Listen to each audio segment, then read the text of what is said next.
الرجیم بسم اللہ الرحمن الرحیم الحمد للہ الذی جعلنا من المتمسکین بولایت امیر المؤمنین والائمة المعصومین صلوات اللہ علیہم اجمعین الحمد للہ رب العالمین الذی خص بخلافته المؤمنین وجعل العاقبۃ للمتقین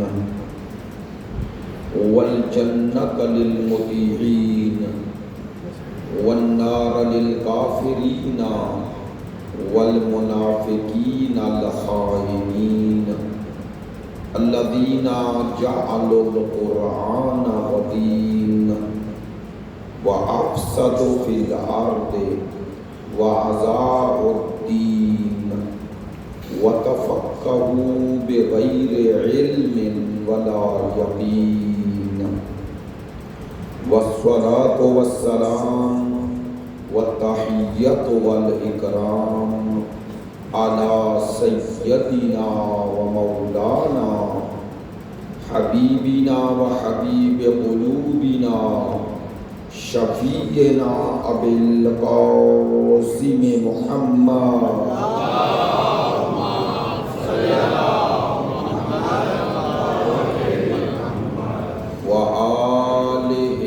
الطیبین الاطہرین العجملین الامجدین الذین اذہب اللہ عنہم الرجس وطہرہم تطہیرا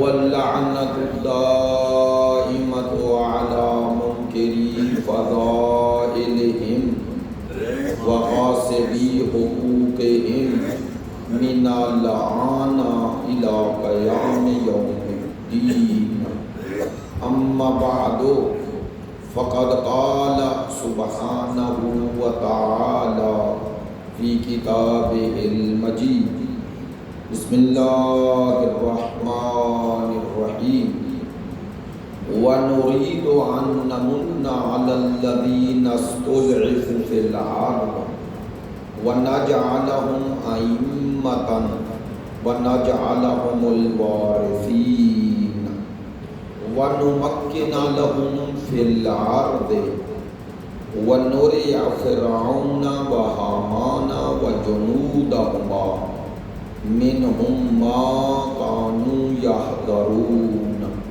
صدق اللہ العلی العظیم ان اللہ وملائکتہ یصلون علی النبی یا ایہا الذین آمنوا صلوا علیہ وسلموا تسلیما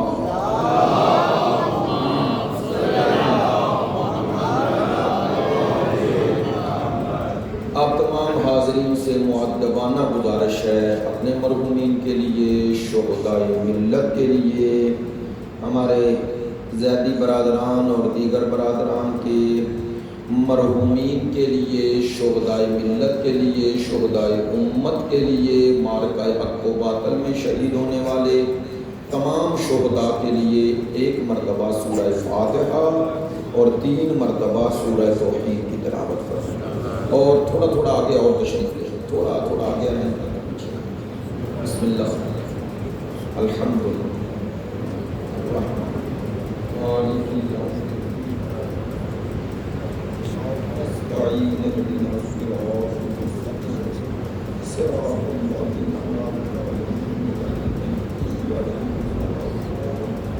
بسم اللہ الرحمن الرحیم قل هو اللہ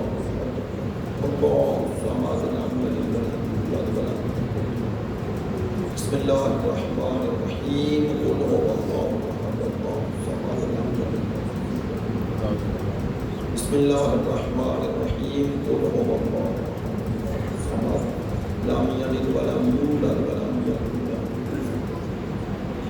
اللهم اغفر للمؤمنین والمؤمنات والمسلمین والمسلمات الاحیاء منهم والاموات تابع لهم بیننا وبینهم بالخیرات انک مجیب الدعوات انک علی کل شیء قدیر بحق محمد وآلہ الطیبین۔ آپ حاضرین کی صحت و سلامتی کے لیے محمد علی شجاع صاحب وزیرستان میں زخمی ہیں، ان کی صحت و سلامتی کے لیے منعم صاحب کے بچے بیمار ہیں، ان کی صحت و سلامتی کے لیے جمیل احمد صاحب دیگر مریضوں کی شفا یابی کے لیے، آپ حاضرین میں جو مریض ہیں ان کی شفا یابی کے لیے اور کفر جہانی کی نیستی اور نابودی کے لیے، تعجیل ظہور امام زمان کے لیے، مجاہدین اور راہ حق و باطل میں، معرکہ حق و باطل میں اس وقت باطل کے سامنے برسر پیکار ہمارے تمام وہ مجاہدین اور رہبر مجاہدین کی صحت و سلامتی اور توفیقات خیر اور کامیابی و کامرانی کے لیے، امام زمان کے ظہور میں تعجیل کے لیے، ہمارے ملک کے استحکام کے لیے، اور حاضرین مراجع کرام، رہبر عظیم الشان، عزاداران سید الشہداء، شیعہ اہل سنت محبین کی توفیقات خیر میں اضافے کے لیے، تمام دعاؤں کی قبولیت بے حق سید الشہداء بلند تر صلوات۔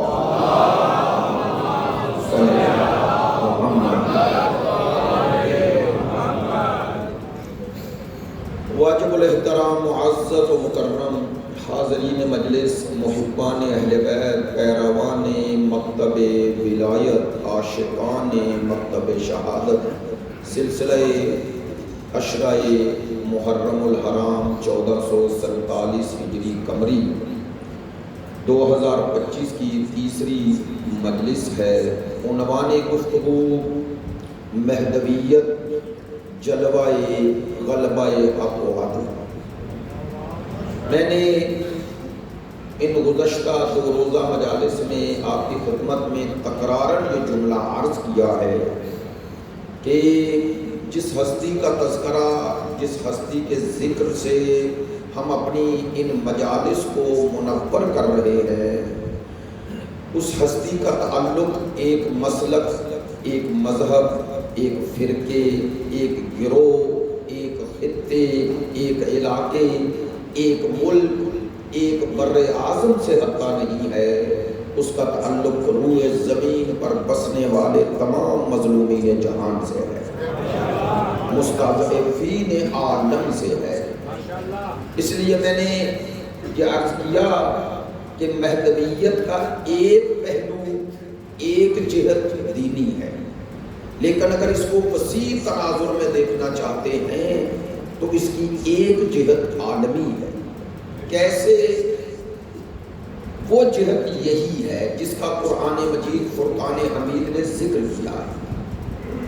2 روز سے میں نے سورہ قصص کی 2 آیات کی تلاوت کی ہے مسلسل، سورہ قصص کی آیت نمبر 5 اور 6، اور اس کا ترجمہ خود ابھی نہیں کر رہا چونکہ اس کے ترجمے تک پہنچنا یہ ایک اللہ کا ارادہ ہے جس کا ذکر پروردگار نے قرآن مجید میں کیا ہے۔ اس ارادہ الہی نے اس جہان میں وجود پانا ہے، تحقق پانا ہے، اور اس ارادہ الہی کے وجود میں آنے کے لیے جس ہستی کا پورا عالم انتظار کر رہا ہے اسے ہی امام زمان کہتے ہیں، اسے ہی امام زمان کہتے ہیں۔ عزیزان محترم، میں نے کل عرض کیا تھا کہ مہدویت کی قرآنی بنیادیں کیا ہیں۔ قرآنی سب سے پہلے کوئی عقیدہ جو اسلام میں معتبر ہے اس کے لیے پہلا مرحلہ یہ ہے ہم دیکھیں کلام خدا اس کے بارے میں کیا کہتا ہے۔ لیکن ایک جملہ عرض کروں، کل کی مجلس میں آپ کی خدمت میں اشارہ کیا، پھر تھوڑا گفتگو اور طرف نکل گئی میں نے یہ عرض کیا تھا کہ قرآن مجید فرقان حمید کے دو مرحلے ہیں، ایک ہے تفسیر، دوسرا ہے تطبیق۔ تفسیر اور تطبیق، یہ دو جملے اگر آپ تک پہنچا سکا تو بہت سارے مسائل حل ہوں گے۔ تفسیر کیا ہے اور تطبیق کیا ہے؟ تفسیر ہوتی ہے قرآن مجید کے کسی لفظ کے معنی کو واضح کرنا، اس کے لغوی معنی، اس کی فصاحت و بلاغت کا معنی، اس کے اندر اسرار و رموز، جو لفظ میں آپ کو وضاحت چاہیے اس وضاحت کو پیش کرنا، اس آیت کے شان نزول کے بارے میں جاننا، اس آیت میں موجود الفاظ کے ان معانی تک پہنچنا جن تک عام بندوں کی رسائی نہیں ہے۔ مفسر، تفسیر کرنے والا، قرآن مجید کے الفاظ کے معانی بتاتا ہے۔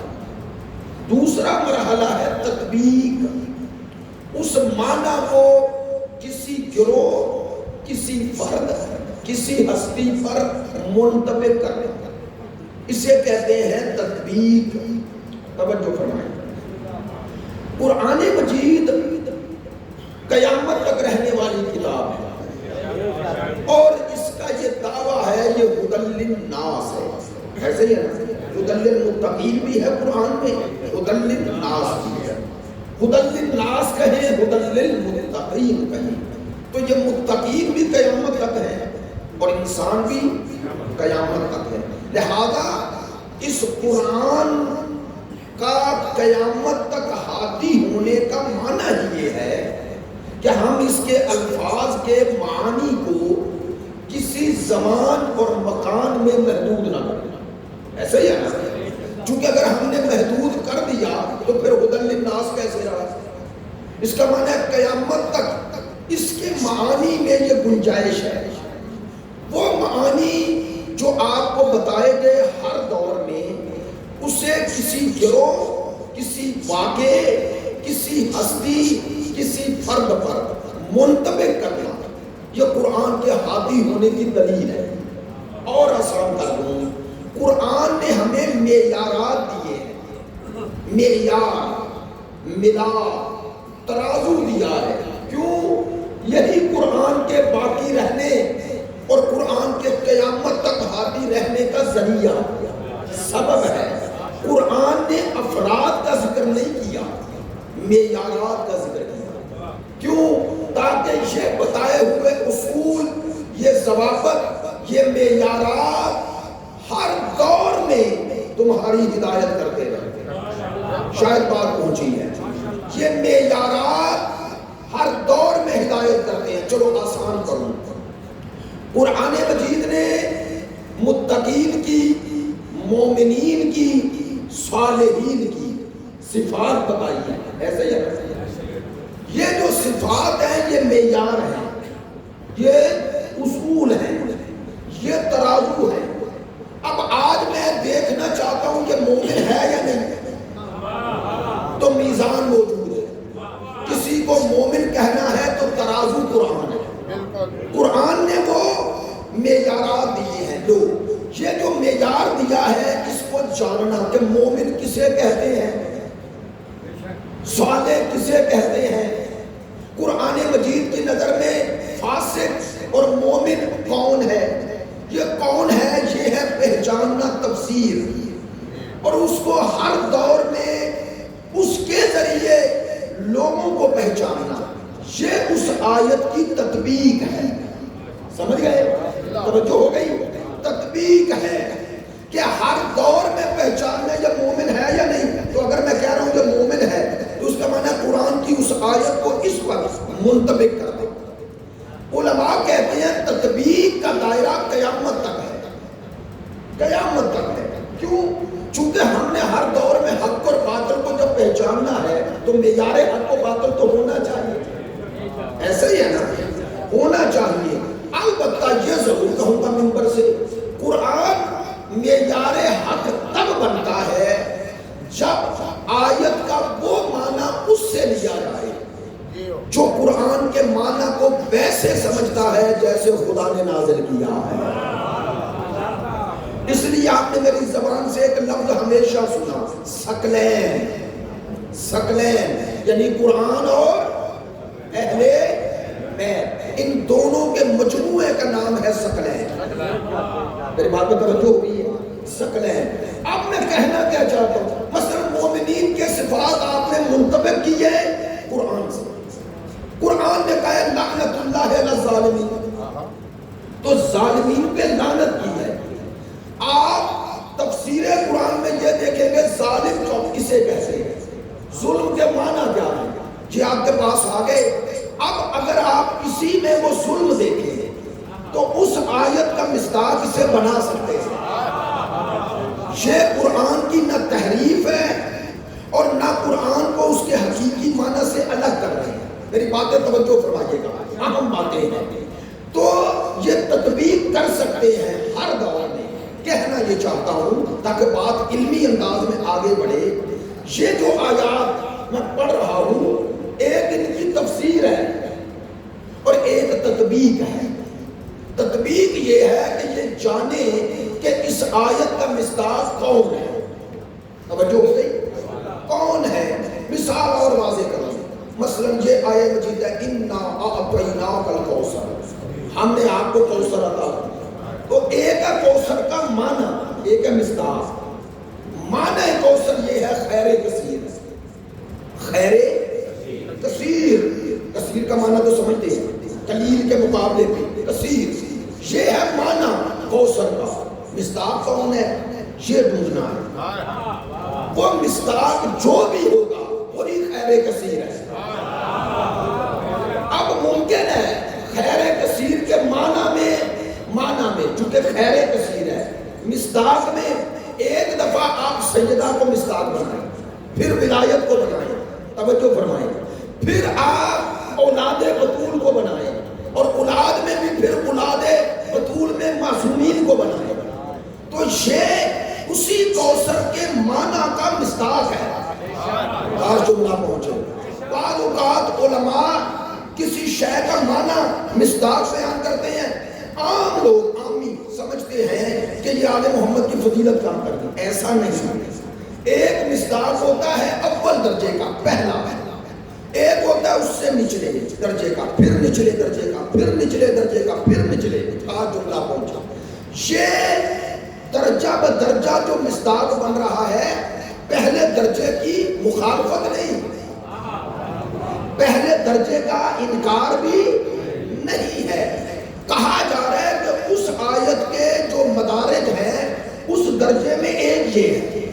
تو اگر میں کہوں خیر کثیر سے مراد امام زمان ہے تو یہ سیدہ کا انکار نہیں، بلکہ اسی خیر کثیر کے تسلسل کا نام امام زمان ہے۔ بات میرا خیال ہے کافی حد تک واضح ہوگا۔ ایک صلوات کی زحمت فرمائیے سامنے۔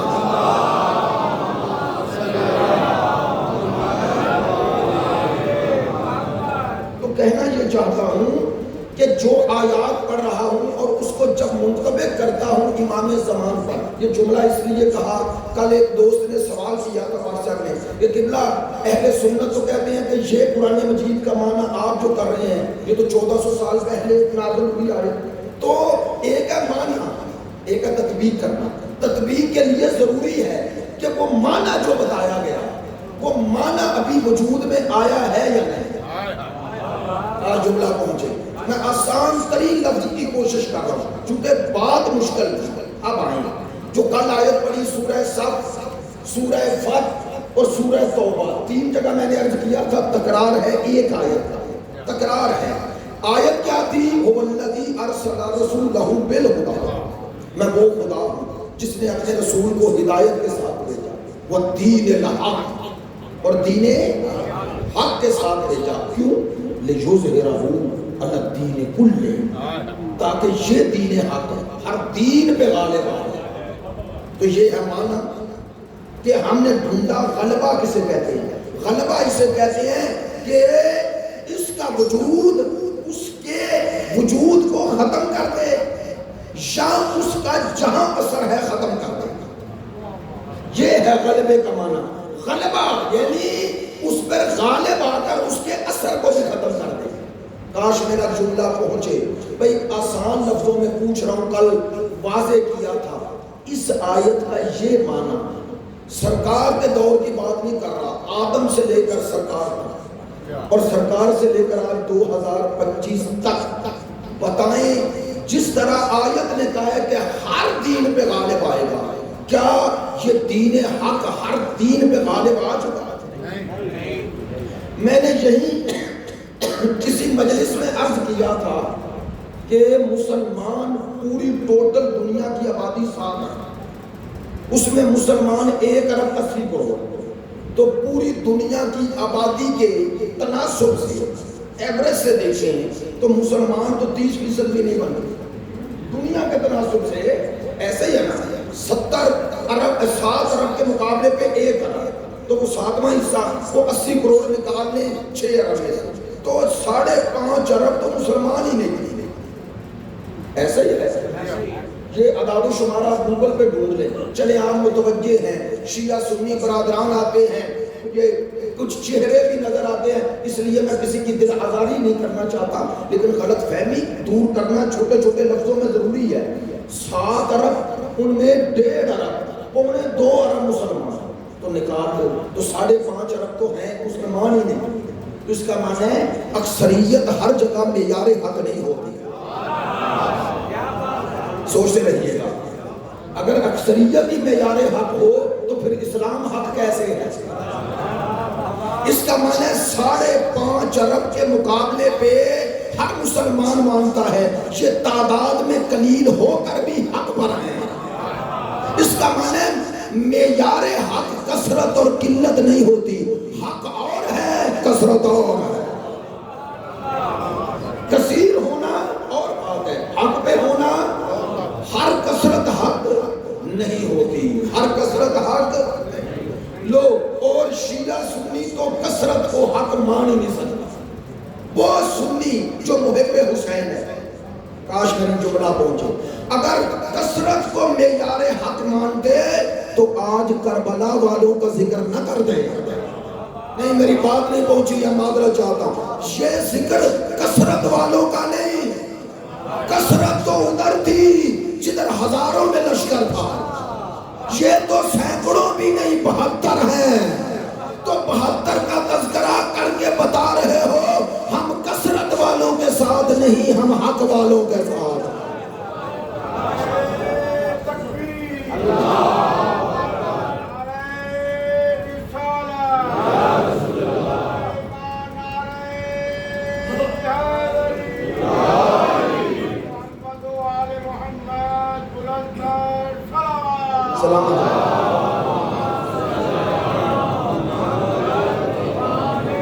میری بات پر توجہ ہوئی ہے.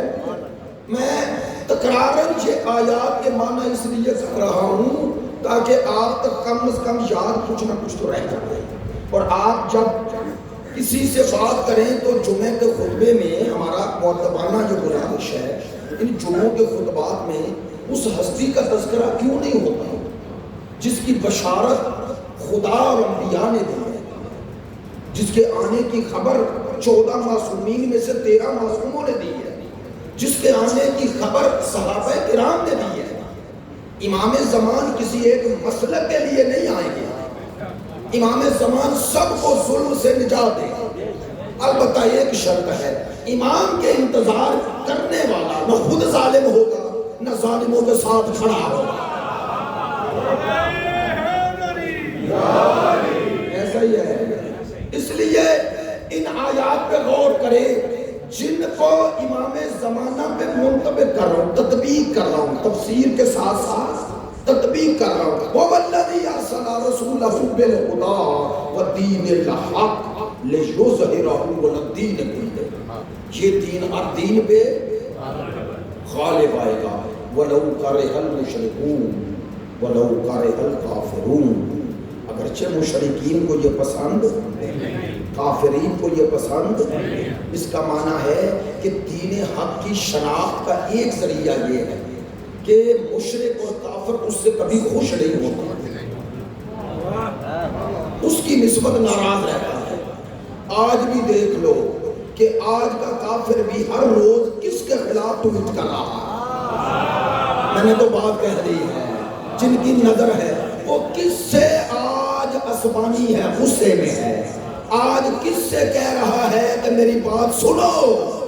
خدا کی قسم فخر کرو, تاریخ کے ایسے دور میں آ گئے ہو کہ جس سے دنیا ڈرتی ہے, دیکھ لو وہ کس سے ڈر رہا ہے.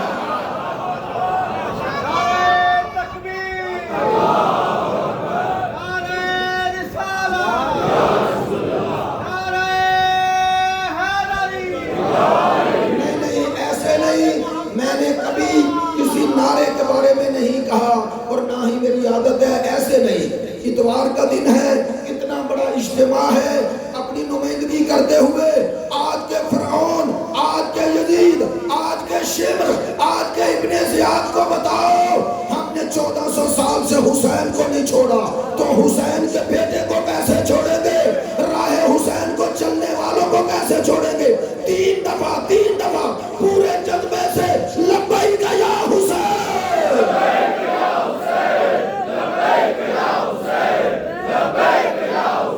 3 دفعہ, جس سے سب ڈر رہے ہیں, جو ان فرعونوں کی گردنوں کو توڑ کر اس دنیا میں اللہ کے نظام کو قائم کرے گا. پورے اسی جذبے سے 3 دفعہ لبیک یا مہدی,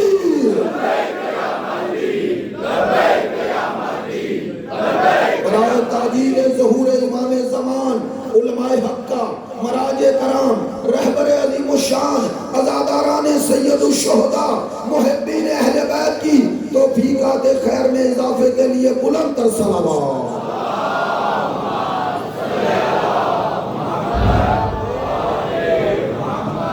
لِيُظْهِرَهُ عَلَى الدِّينِ كُلِّهِ وَلَوْ كَرِهَ الْمُشْرِكُونَ وَلَوْ كَرِهَ الْكَافِرُونَ. اچھا توجہ ہو گیا. اب ادنا سا سوال ہے کہ نوجوان بچوں سے بولے قرآن مجید کی اس آیت کا مصداق آج تک ہوا ہے؟ ماضی سے لے کر آج دین غالب آیا ہے ملک صاحب؟ تو قرآن کا یہ وعدہ سچا ہے یا جھوٹا؟ نعوذ باللہ, صرف آپ کی تائید کے لیے یہ لفظ کہے سچا ہے 100%. تو پورا تو ہوا نہیں, اس کا معنی پورا ہوگا. کتنے مقدس ہو اس آیت کے پورے ہونے کا انتظار کر رہا ہے, انتظار کر رہا. اچھا ایک آیت, دوسری آیت, امام زمان از نظر قرآن, مہدویت قرآن کی نظر میں. سورہ نور آیہ نمبر 55, سورہ نور آیہ نمبر 55 خدا فرما رہا ہے وعد اللہ الذین آمنوا منکم وعملوا الصالحات. اللہ کا یہ وعدہ ہے. وعدہ کرنے والا کون ہے؟ اللہ وعدہ کرنے والا ہے. اور اللہ کے وعدے پر جسے یقین نہیں اسے کس پہ یقین ہوتا؟ ایسے ہی ہے نا, وعدہ کرنے والا خدا. وعد اللہ الذین آمنوا, اور وعدہ کن سے ہے؟ جو اہل ایمان. بس وعملوا الصالحات, جن کے ایمان اور عمل دونوں کامل ہیں. میں ماشاءاللہ بہت چیتا مجمع میں پڑھ رہا ہوں, جن کا نہ ایمان ناقص ہے نہ عمل ناقص ہے, جن کا ایمان بھی کامل عمل بھی کامل. اور یاد رکھیے جو ایمان اور عمل دونوں میں کمال پر ہو وہ صرف معصوم ہو. جس کے نہ ایمان میں نقص نہ عمل میں نقص. وعد اللہ الذین آمنوا, اللہ کا وعدہ ہے. کن سے وعدہ ہے؟ اللہ کا وعدہ ہے صاحبان ایمان اور عمل صالح سے. کیا وعدہ ہے؟ لَيَسْتَخْلِفَنَّهُمْ فِي الْأَرْضِ, کہ انہیں, اللہ کا وعدہ ہے انہیں خلیفے بنائے. لَيَسْتَخْلِفَ, پوری ذمہ داری سے ممبر میں لَيَسْتَخْلِفَنَّهُمْ, ہم یعنی وہی صاحبان ایمان اور عمل, ان کو خلیفہ بنائے گا. بنائے گا کا فاعل, بنانے والا کون ہے؟ جزاکم اللہ. اللہ اس آیت میں فاعل ہے خدا, خدا بنائے گا. اللہ کہہ رہا ہے وعدہ ہے, اور وعدہ ہے میرا. اور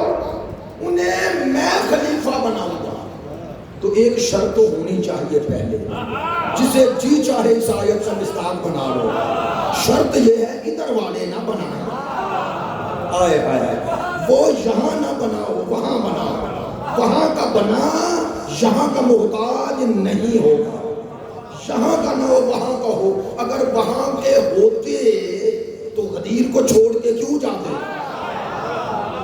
جو وہاں والا ہے مصطفیٰ نے اس کا اعلان گھر میں نہیں کیا، اس کا اعلان مسجد نبوی میں بھی نہیں کیا، اس کا اعلان مدینے کی گلیوں میں بھی نہیں کیا، میدان میں کیا۔ میں ایک جملہ کہا تھا عید مباہلہ پڑھتے ہوئے، مباہلہ اور غدیر سال کے اعتبار سے مباہلہ پہلے ہے، تاریخ میں بعد میں آتا ہے، سال میں پہلے ہے۔ مباہلہ ہے 9 ہجری، غدیر ہے 10 ہجری، مباہلہ ہے ہجرت کے 9ویں سال، غدیر ہے ہجرت کے 10ویں سال۔ تو یہ جو دو واقعے ہیں سرکار کی زندگی کے آخری 2 سال، ایک مباہلہ، ایک میرے ساتھ بولتے ہیں، ہاں میں آپ سے زیادہ مشکل سے بول رہا ہوں، گرمی کی شدت کی وجہ سے آواز پہ اثر پڑ رہا ہے، توجہ فرمائیں۔ مباہلہ ہے 9 ہجری، غدیر ہے 10 ہجری۔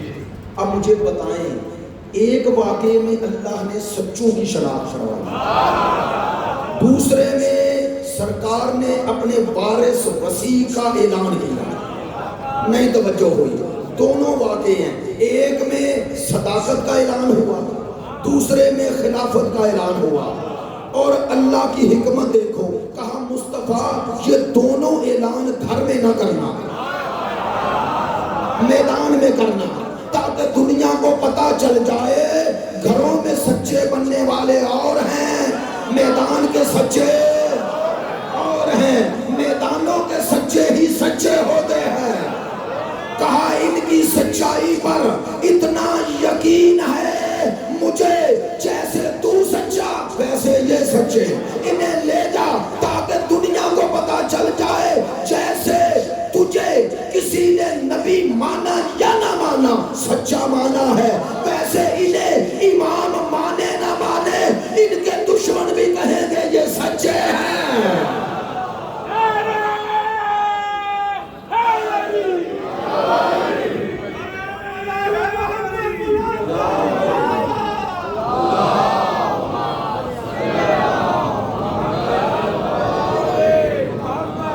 میری بات کا توجہ ہے؟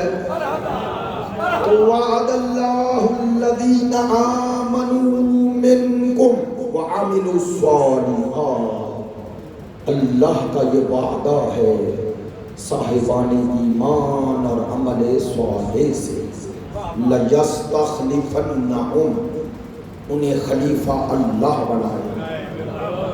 لے ایک ایک آیت پڑھیں اور خدا کی قسم پشت میں آ جائے، یہ جتنی آیات پڑھ رہا ہوں انہیں یاد کر لیں، معذرت چاہتا ہوں۔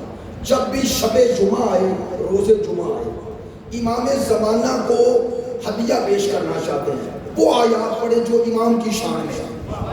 کیا جملہ میں نے کہا ہے؟ آپ دعا کرتے ہیں نا، پڑھتے ہیں، قبلہ موجود ہے کسی مرحوم کی تو ایک آیت ضرور پڑھتے ہیں، انما یرید اللہ۔ کیا معنی ہوتا ہے اس کا؟ معنی ہوتا ہے آل محمد کی توصیف ہونا، انہیں ہدیہ ہوتا ہے، تو وہ آیت ہدیہ کرتے ہو جو ان کی ہے۔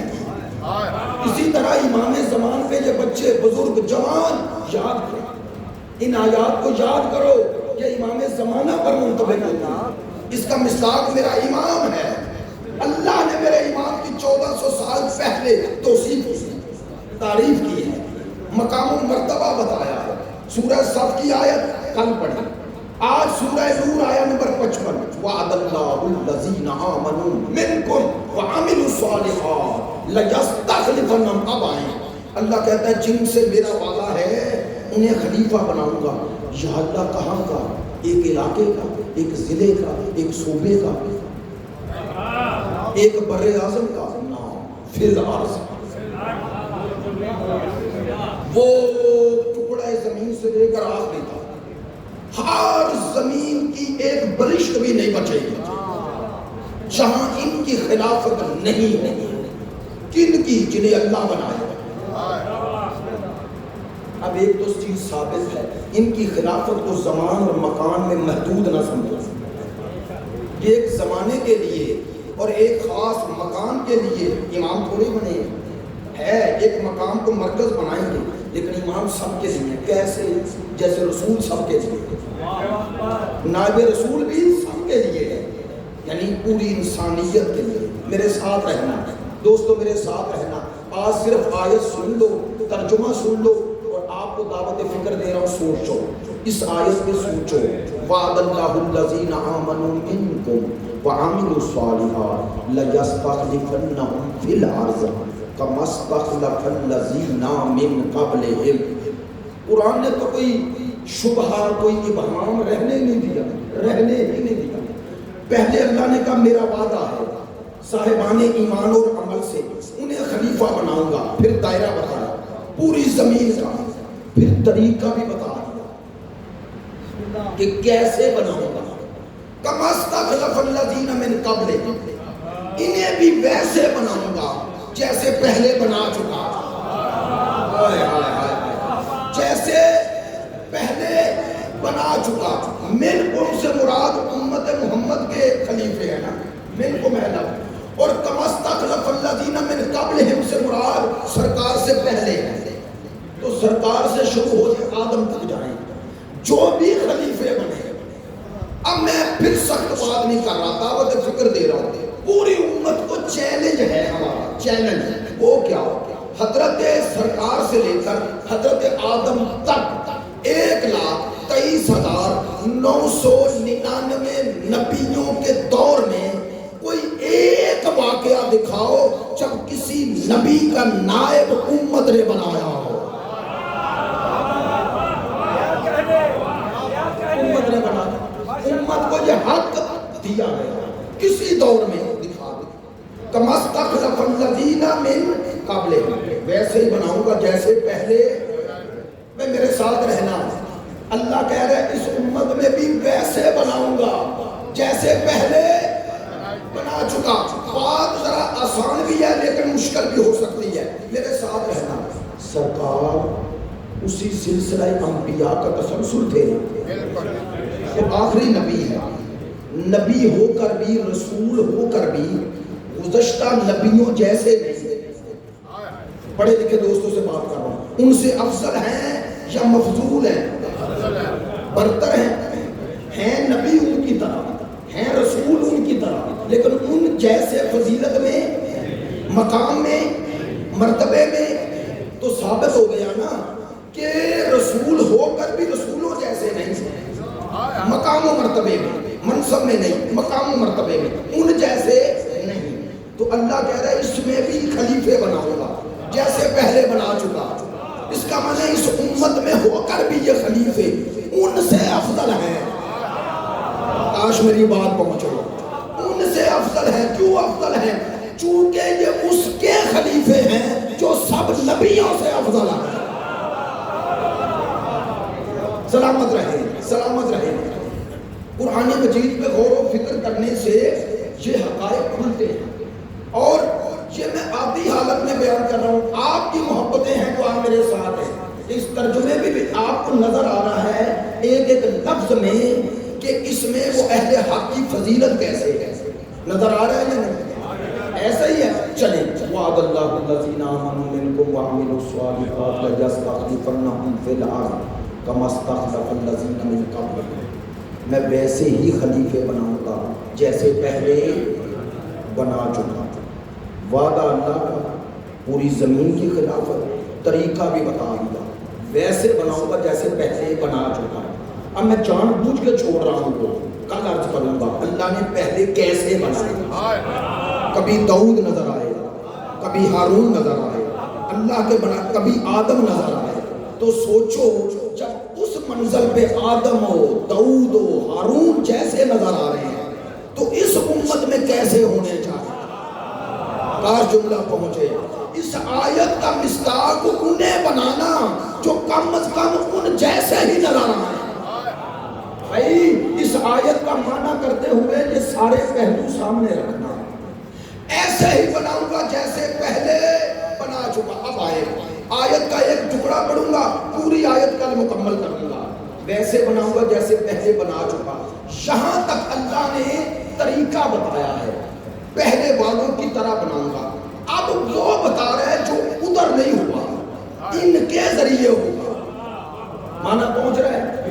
اس سے آگے ان خلیفوں کا وہ کام بتا رہا ہے جو ان کے ذریعے ہوگا۔ وہ کیا ہوگا؟ وَلَيُمَكِّنَنَّ لَهُمْ دِينَهُمْ۔ اللہ کہتے ہیں ان خلیفوں کے ذریعے دین کو اقتدار ملے گا۔ دین مضبوط ہوگا، دین کو اقتدار ملے گا۔ قدرت، قوت، طاقت، اقتدار کہتے ہیں قدرت سے نکلا اقتدار، قوت ملے گی دین کو۔ اس کا معنی ہے، بڑا اہم جملہ ہے پڑھے لکھے دوستوں کے لیے، اس کا معنی ہے کہ یہ خلافت ہر غلبہ نہیں، یہ خلافت کا معنی ہر خلیفہ نہیں، اس سے مراد وہ خلیفے ہیں جن کے ذریعے دین مضبوط ہوگا، دین مضبوط ہوگا، خلیفہ نہیں، دین مضبوط ہوگا۔ دین، میں بڑی اہم بات کر رہا ہوں، چونکہ ہم عموماً ایسی باتیں سنتے نہیں اور اس کا پس منظر نہیں ہوتا، اس لیے اس تک پہنچتے نہیں۔ ان کے ذریعے دین کو قوت ملے گی، اس کا معنی ہے ان کی خلافت دینی ہوگی۔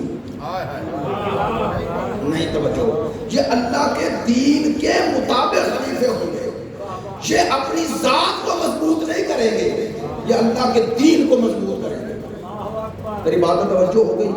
لو، اللہ کے بنائے ہوئے کی ایک نشانی اور مل گئی، ان کے ذریعے دین مضبوط ہوتا ہے، دین برباد نہیں ہوتا۔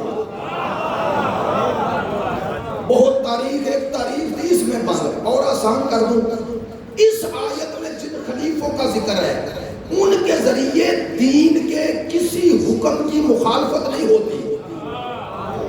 اگر کسی کے دور میں آپ کو دین کی مخالفت نظر آئے تو سمجھ لینا یہ اللہ کی خلافت نہیں ہے، اللہ کی بنائی ہوئی خلافت۔ اس سارے جملوں کو ایک نتیجے تک لے کے جانا ہے۔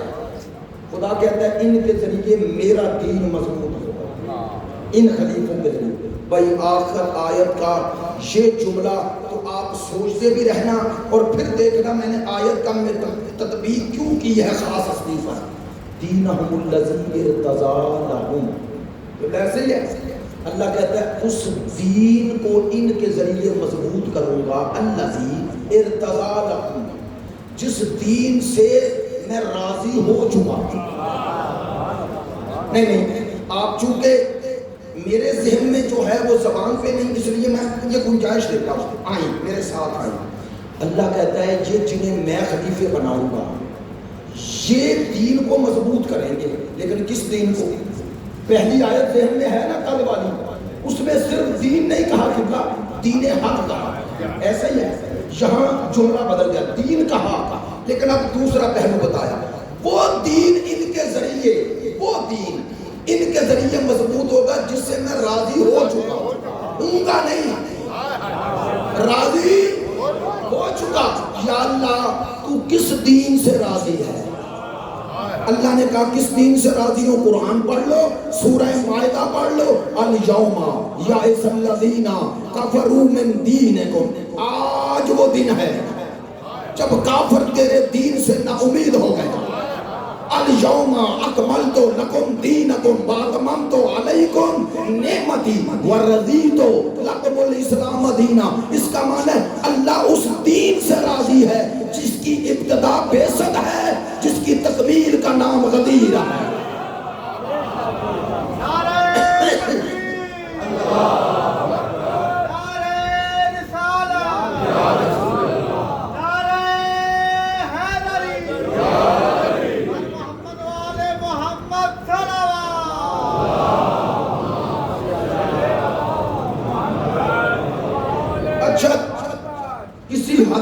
آیت کا معنی یہاں تک تو پہنچ گیا، آیت ہے کبیر۔ کل اس آیت کی اب معنی کریں گے۔ خلاصہ اللہ نے وعدہ کیا ہے، یہ وعدہ پورا ہونا چاہیے یا نہیں؟ ہونا چاہیے۔ اللہ نے خلیفہ بنانے کا طریقہ بتایا ہے، جیسے پہلے بنا چکا. اللہ نے ان کے ذریعے دین کو مضبوط کیا ہے. توجہ فرمائے. اور اللہ کہتا ہے ان کے ذریعے دین کو اقتدار دوں گا, اس دین کو جس سے راضی ہو چکا. اللہ اس دین سے راضی ہے جس میں ولایت ہے. آئے آئے.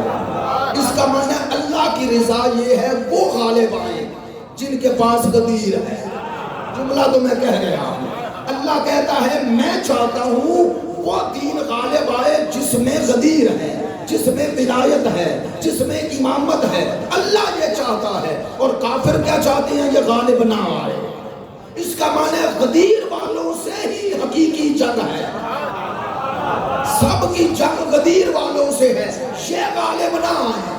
کیوں؟ رات میں نے جن میں یہ جملہ کہا اس لیے کہ ولایت جز دین بھی ہے, روح دین بھی ہے. ولایت یعنی امامت, یعنی ان کی سرپرستی, یعنی ان کی رہبری, یہ جز دین بھی ہے, روح دین بھی ہے. پتہ ہے دونوں معنی کس سے لیتے ہو؟ الیوم اکملت لکم دینکم واتممت علیکم. دو جملے ہیں, دو. اللہ کہتا ہے قدیر میں نے دین کو کامل بھی کیا, اتمام تک بھی پہنچا. دونوں کا معنی مکمل ہے, لیکن دونوں کے مکمل ہونے کا جو سبب ہے وہ ایک نہیں. یہ باتیں سنا کرے یار, ہمیں حوصلہ ہو, قرآن کی نزاکت سمجھے. اکمال اور اتمام دونوں کا معنی مکمل ہے, لیکن مکمل ہونے کا سبب الگ ہے. کیسے؟ یہ مسجد یا امام بارگاہ آپ نے بنایا, اس کا ایک دروازہ نہیں لگایا, تو آپ کہہ سکتے ہیں یہ مسجد دو جہت سے نامکمل ہے, اتمام بھی نہیں, اکمال بھی نہیں. کیوں؟ چونکہ اس کا ایک جز باقی ہے. اچھا آپ نے دروازہ لگا دیا, مثال دے رہا ہوں, لیکن جہاں کوئی مجلس نہیں ہو تو عرب کہے گا یہ مسجد یا امام بارگاہ اتمام تک پہنچ گئی, اکمال پہ نہیں پہنچے. اکمال کب ہوگا؟ کہ جس مقصد کے لیے اسے بنایا گیا وہ مقصد اس سے لیا گیا.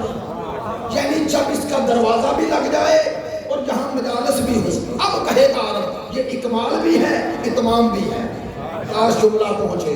قدیر پڑھنا اور بات ہے, قدیر کے روح کو سمجھنا اور بات ہے.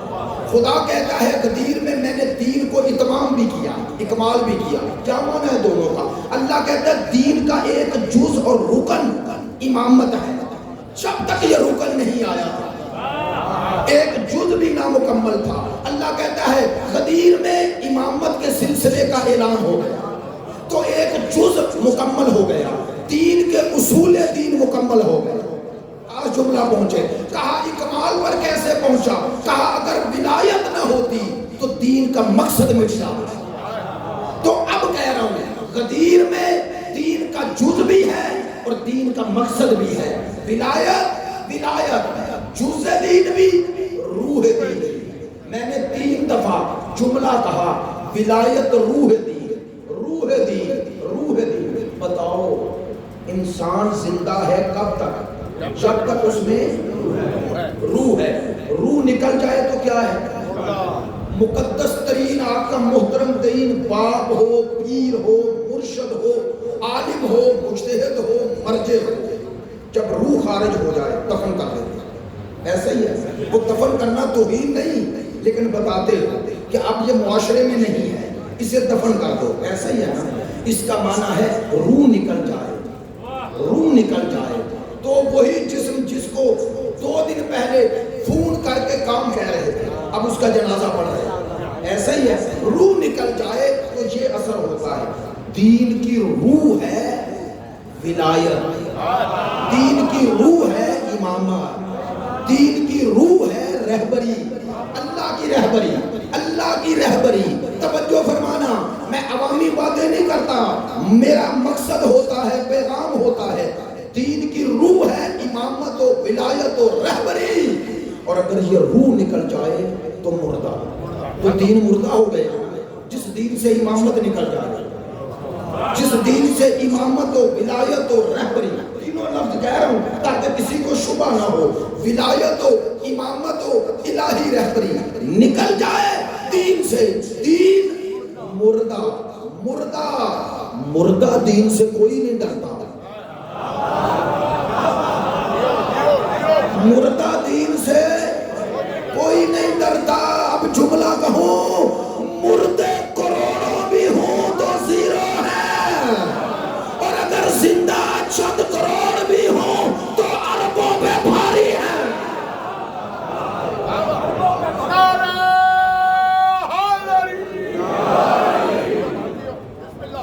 دین مردہ اور زندہ ہوتا ہے امامت کے ساتھ۔ اب مجھے کہنے دو، جو دین مردہ ہو اس دین کی نماز بھی مردہ ہے، اس دین کا روزہ بھی مردہ ہے۔ کاش میرا آخری جملہ پہنچے، جس دین سے ولایت و امامت و رہبری نکل جائے وہ دین مردہ دین کی نمازیں بھی مردہ، روزے بھی مردہ، حج بھی مردہ، اس دین کی قیادتیں بھی مردہ۔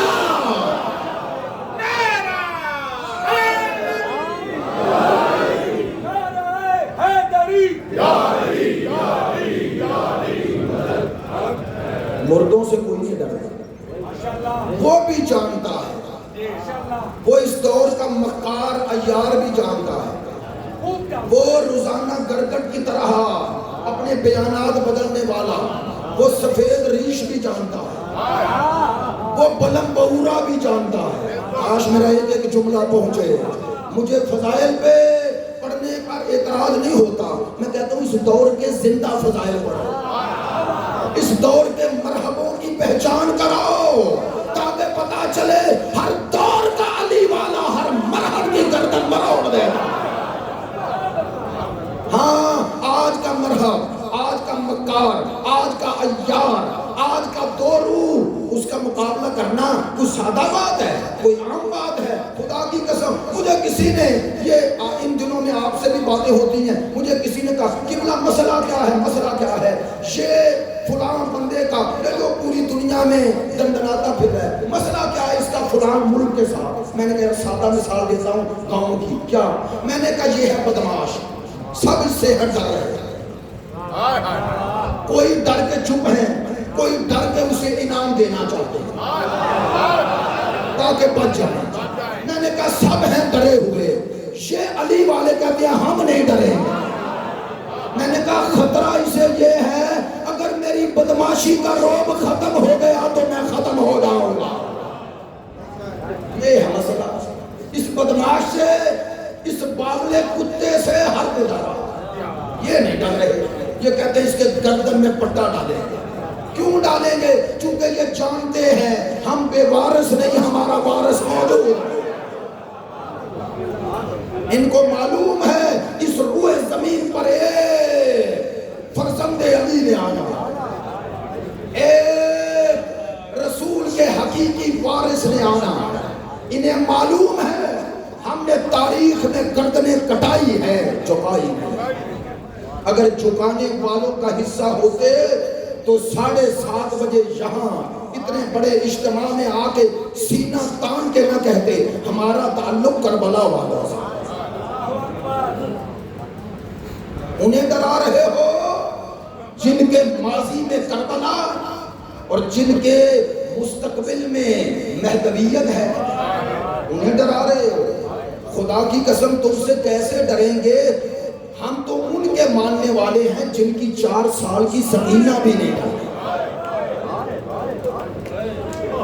وہ ظلم وہ جبر کے سامنے 4 سال کی سکینہ بھی ڈکی۔ حسین مدینے سے کربلا، ایام ایسے ہیں آپ لوگوں کی قلبی خواہش ہوتی ہے کہ مسائل زیادہ ہو۔ انشاءاللہ کل کوشش کروں گا فضائل کو محدود تھوڑا کر لوں تاکہ چیٹا مسائل پہنچتے رہیں، پر فضائل پہ زیادہ توجہ ہو۔ عزیزان محترم، 3 محرم یہ بھی ہمارے ترتیب مسائل میں عموماً ایک لحاظ رکھا جاتا ہے کہ شہادتوں میں اس کی شہادت پڑھی جاتی ہے سب سے پہلے۔ سننا یہ جملے ماشاءاللہ آپ سب بڑی محبت فرماتے ہیں، چند جملے ایسے ہوتے ہیں جو آپ کے لیے ایک راہ بن جاتے ہیں، عموماً منبر پہ ہی ذہن میں آتے ہیں۔ عموماً ہم شہادتوں کے آغاز میں اس شہید کی شہادت سے